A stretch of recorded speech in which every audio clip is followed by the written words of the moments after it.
Grey's Anatomy is one of the highest rated shows that has been on television since 2005. According to The Hollywood Reporter, it is the number 3 drama on all of broadcast television. And according to MediaNet, its first season alone averaged 16.25 to 22.22 million viewers per episode. The show follows medical intern Meredith Grey and her fellow interns as they began their medical career performing surgeries at Seattle Grace Hospital.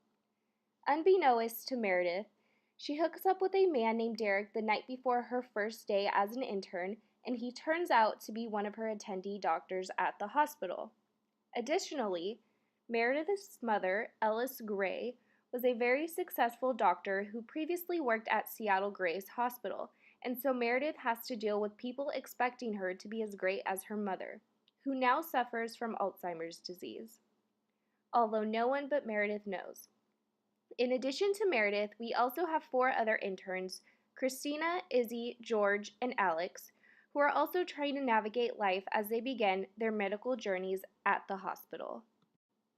Now, the question I would like to answer is, to what extent are the 3 main women, Meredith, Christina, Izzy, stereotypically and non-stereotypically represented in 5 episodes of the first season of Grey's Anatomy? And to what extent do the episodes pass the Bechdel test? So first and foremost, these 3 female characters in the show are very different. Meredith is a no-nonsense character who just wants to excel at her job, but unlike Christina, she is much more easy to talk to and actually shows affection towards those she cares for. Christina is a very crass and rude character, and she wants to be better than all of the other interns. She is looked at as scary because of how rude she can be, and ultimately work is her number 1 and only priority in life. She is very educated and graduated from Stanford, the top of her class. And Izzy is the tall and beautiful blonde who is very caring and likes to see the best in everyone. So for the stereotypical and non-stereotypical data I collected in the first 5 episodes, there was an equal amount on both sides. How I did my research was by, of course, keeping in mind the type of character each woman portrayed individually, and for stereotypical, I looked at how the character acted based on how their personality is, and for non-stereotypical, I looked at how they acted in which went against what their character would normally do based on how they are portrayed.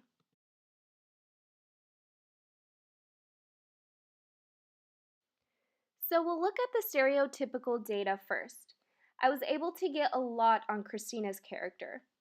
Christina's character is mean because she is extremely smart and wants to be above everyone else so that she can be the best surgeon. Therefore, in episode 2 of season 1, she is seen riding a motorcycle to work to look edgier while everyone else has regular cars. And she says how she doesn't like hugging or affection.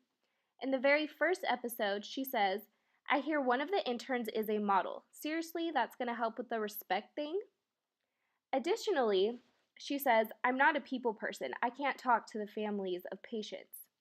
Also in season 1, episode 4, a patient calls Christina an aggressive little witch because she stole the patient's chart during pre-rounds before anyone else was even at the hospital so that she could scrub in on her surgery instead of anyone else. For stereotypical data involving Meredith, in season 1, episode 4, after Meredith gets drunk at Izzy's party, she sleeps with Derek because she really wants to, even though she keeps telling him she doesn't want to date him. This stereotype makes it seem like women play hard to get.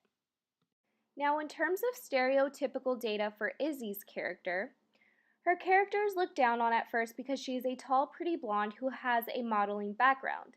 Therefore, people doubt her abilities and question why she's even there. In fact, Izzy's character in the show is shown as the most caring of all the interns when it comes to patients. An example of this is in the second episode, she helps a woman who did not speak any English or have any medical insurance outside in the pouring rain behind a dumpster. And there is also an example of a brain-dead man who was dying when he still had 30 minutes left until he had to officially be declared brain dead. And she told the other doctors that it wouldn't be fair to let him die even though he only had 30 minutes left. Christina, in fact, calls Izzy Vice President of Fantasyland because of this. Another stereotype is the fact that another intern, Alex Karev, calls Izzy Dr. Model all the time and makes fun of her while posting all the modeling pictures she took in a magazine all over the hospital walls. So now we will move on to the non-stereotypical data that I collected. In season 1, episode 1, Meredith actually kicks Derek out the morning after they hook up and tells him she doesn't want to have small talk with him, that he can just leave. Additionally, she has to always be very strong because she has to not only take care of herself, but her mother, who has Alzheimer's, and she repeatedly and firmly tells Derek that she does not want to go out with him, even though we can kind of tell she wants to. Now, in terms of non-stereotypical for Christina, Christina tells Izzy to tell the brain-dead man's family that he died because she is better at it than her. And additionally, she helps Izzy stitch up the brain-dead man that Izzy cared about, even though Christina is always mean to Izzy and doesn't typically care for the patients. This is a great example of women helping women instead of being mean to each other. And finally, in terms of non-stereotypical, for Izzy, in season 1, episode 4, after Alex Karev posts the pictures of Izzy modeling in lingerie all over the hospital locker room, to make him look like the fool, she strips to her underwear and says how it's just a body, and while you're in debt with $200,000 student loans, I am debt-free, thanks to her modeling money. In season 1, episode 4, after Izzy throws a party for her boyfriend and he gets mad that she wasn't even there because she was at work, she tells him this is her life now and her patients come first and she shouldn't have to apologize for that, which I think is very strong of her to do. Now, in terms of these 5 episodes passing the Bechdel test, they surprisingly did. There was really only one instance where Christina and Meredith were sitting on the library floor and they talk about Derek. Otherwise, the women mainly talk about their work and patients. Now I'm going to briefly go into some outside research I did. On cjane.org, there's a wonderful quote that says, "Saying anything is possible isn't as powerful as seeing that anything is possible. It's about setting a precedent.